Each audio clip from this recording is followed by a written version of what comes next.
किसी ने क्या खूब कहा है, सब कुछ जीता जा सकता है संस्कार से, और जीता हुआ भी हारा जा सकता है अहंकार से। नमस्कार दोस्तों, मेरा नाम प्रेम प्रकाश पांडे है। आज अपने चैनल पर एक नई बेहतरीन मोटिवेशनल स्टोरी लेकर के आए हैं। आज की स्टोरी के जरिए हम सीखेंगे कि अहंकारी नहीं होना चाहिए। तो आज का शीर्षक भी यही है कि अहंकारी मत बनो।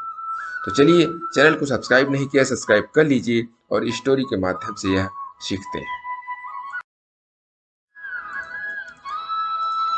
एक बार एक आश्रम में गुरुजी अपने शिष्यों को कहानी के माध्यम से समझा रहे थे कि अहंकार में नहीं रहना चाहिए। तो उनकी जो कहानी है वह है कि एक विशाल नदी जो कि सदाबहारी थी, उसके दोनों तरफ दो सुंदर नगर बसे हुए थे। नदी के उस पार महान और विशाल देव मंदिर बना हुआ था। नदी के इधर एक राजा था। राजा को बड़ा अहंकार था कि कुछ भी करता तो अहंकार का प्रदर्शन करता।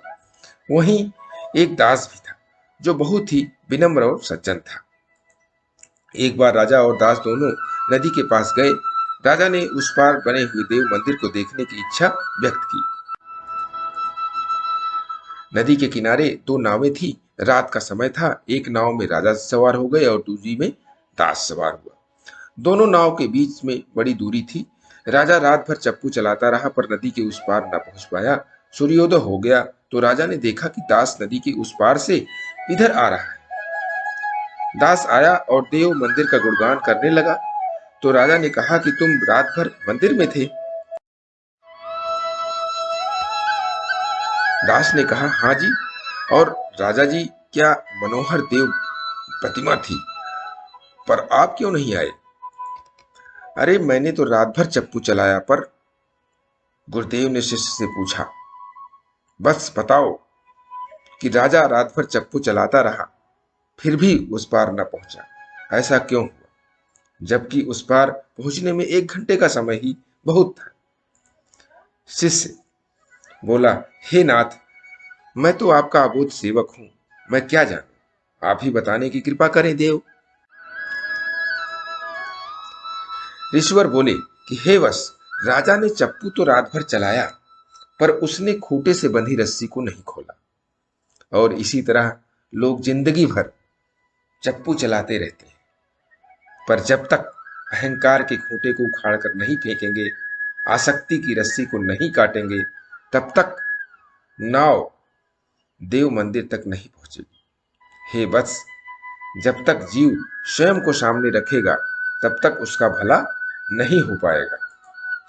ये न कहो कि ये मैंने किया, ये कहो कि ये मेरा है। ये न कहो कि ये मेरा है, ये कहो कि जो कुछ भी है वो सद्गुरु और समर सत्ता का है। मेरा कुछ भी नहीं, जो कुछ भी है सब कुछ उसी का है। स्वयं को सामने मत रखो, समर्थ सत्ता को सामने रखो। और समर्थ सत्ता या तो सद्गुरु है या फिर इष्ट देव है। यदि नारायण के दरबार में राजा बनकर रहोगे तो काम नहीं चलेगा, वहां तो दास बनकर रहोगे तभी कोई मतलब है। जो अहंकार से ग्रसित है वो राजा बनकर चलता है, और जो दास बनकर चलता है वो सदा लाभ से ही लाभ रहता है। इसीलिए जीवन में छोटा बनकर रहो, दास बनकर रहो, लाभ ही लाभ होगा।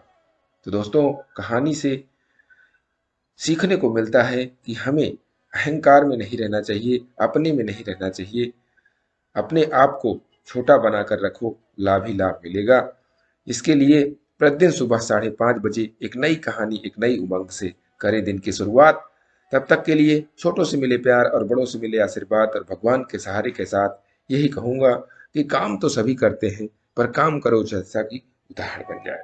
ये छोटी सी स्टोरी आपको अच्छी लगी तो लाइक कर दीजिए, शेयर कीजिए अपने इष्ट मित्रों में भी, और कमेंट्स कीजिए। और चैनल को अभी तक सब्सक्राइब नहीं किया, सब्सक्राइब कर लीजिए। और नई नई बेहतरीन मोटिवेशनल स्टोरी पाने के लिए प्रेस बेल आइकन।